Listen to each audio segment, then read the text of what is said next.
Oi, gente feliz! Eu tô aqui no meu pedacinho do céu hoje para dar mais uma dica incrível para deixar o seu preparo ainda mais gostoso e mais saudável. Não esquece, se você gostar desse vídeo, deixa um joinha, deixa um like, pode até mesmo deixar um comentário, que isso vai me ajudar bastante para eu estar sempre trazendo novidades para vocês. Hoje nós vamos falar sobre bolo, né? Aquele bolo fofinho, aquele bolo macio. Então vamos entender primeiro o que é um bolo. Então, o bolo, ele é uma massa doce, que vai ser fofinho, vai ser macio e que é assado. Então, para a gente ter um bom bolo, a gente precisa de alguns ingredientes básicos. E quais são esses ingredientes? Obviamente, eu preciso ter primeiro a farinha, eu preciso ter o açúcar, eu preciso ter uma gordura, e essa gordura pode ser óleo, pode ser manteiga. Eu preciso ter ovos, ou se eu não for usar ovos por algum motivo, eu preciso ter um outro agente aglutinante. Eu vou usar uma pitadinha de sal, que isso vai ser para realçar o sabor. E vou usar uma parte líquida, que pode ser ou um leite, ou a água, ou o suco de uma fruta. E vou precisar também de um agente químico. Então, esse agente químico é para fermentar o nosso bolo. Então, qual vai ser esse agente? Ou eu posso ter o fermento químico, ou eu posso ter o bicarbonato de sódio, ou eu posso utilizar os dois, ou também eu posso utilizar nenhum deles. Quando que eu vou usar um, quando que eu vou usar outro e qual a diferença entre eles? O bicarbonato de sódio, ele é um agente que eu preciso ter um ácido para ele reagir.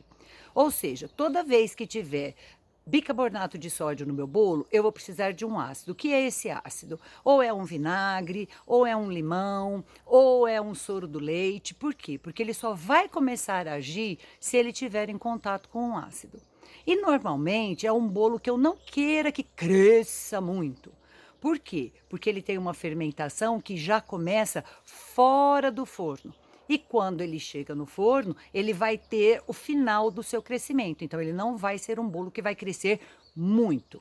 O fermento químico, ele é o bicarbonato de sódio, ele é já o ácido incluído ali, mas é um ácido seco, então no caso normalmente é o cremor tártaro, e vai ter também um amido, que é para reter um pouco a umidade, e esse meu fermento está sempre sequinho. Quando eu uso fermento químico, a minha fermentação, ela vai se dar começando a hora que eu coloco dentro do forno. Então, também não posso bater muito toda vez que eu coloco o meu fermento. Então, eu sempre vou deixar o meu fermento para eu colocar no final do preparo. E não vou ficar batendo, batendo, batendo, porque não vou ter um resultado legal. Então, eu coloco, misturo bem com o fouet, lembra do fouet?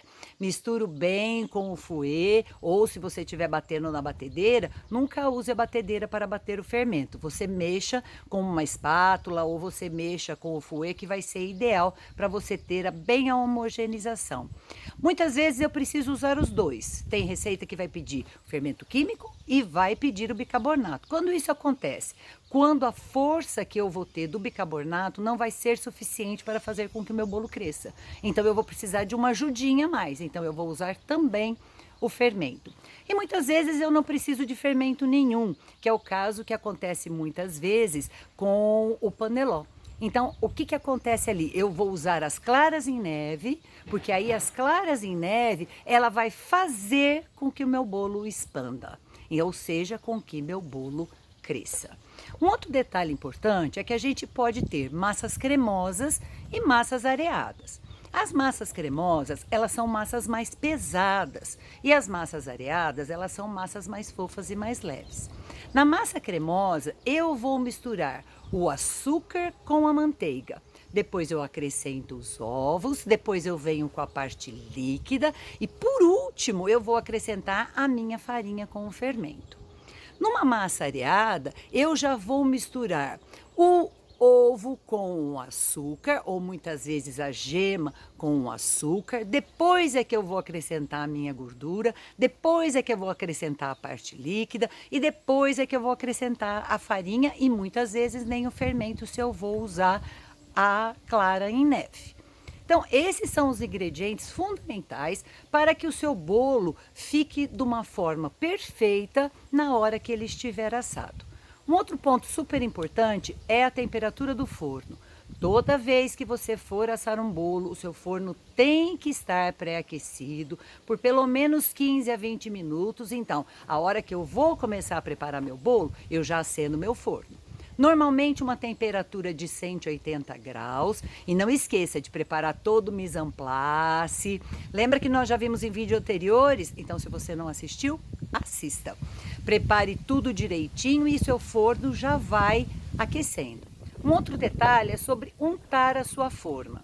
Eu particularmente não gosto de colocar a manteiga com a farinha, porque eu acho que muitas vezes o bolo sai esbranquiçado, então eu não acho que tenha um resultado final bacana. Então como eu faço?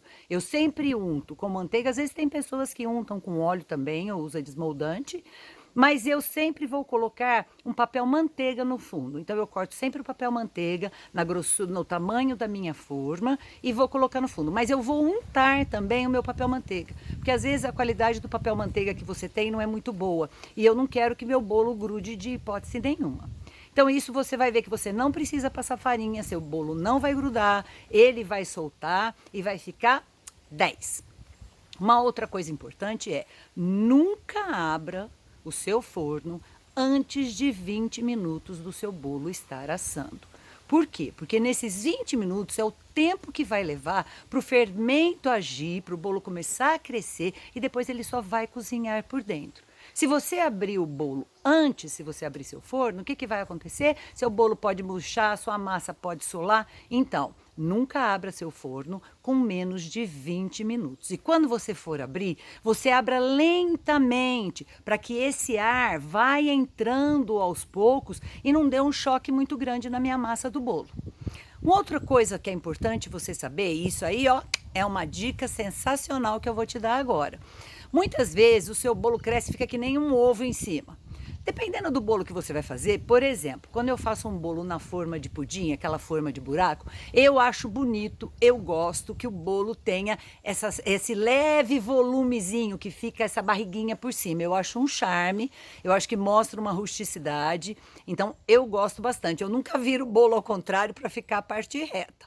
Mas aí é a seu critério. Mas num bolo que você vai fazer para confeitar, ou num bolo de cenoura que você vai fazer numa forma redonda ou numa forma quadrada, fica sempre feio quando ele faz aquela barriga. Então, o que é essa barriga que forma no seu bolo? É porque o seu bolo, ele cresce muito mais rapidamente no meio do que nas laterais. Então, você vai ter sempre fazendo essa barriguinha. Então, a sugestão que eu dou, 2 dicas é, primeira, ou você pode pegar um pano de prato bem molhado e colocar na volta da sua forma e assar o seu bolo com ela, ou a maneira que eu sempre faço e que eu acho sensacional é você pegar um borrifador e borrifar um pouquinho de água por cima.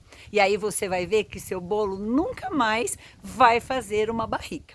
Bom, essas eram as dicas que eu tinha para passar para você hoje, que eu preparei com muito amor e carinho, que você sabe que a minha felicidade é fazer gente feliz. E lembre-se, cozinhar é um ato de amor. Um beijo grande e até o próximo vídeo. Tchau, tchau!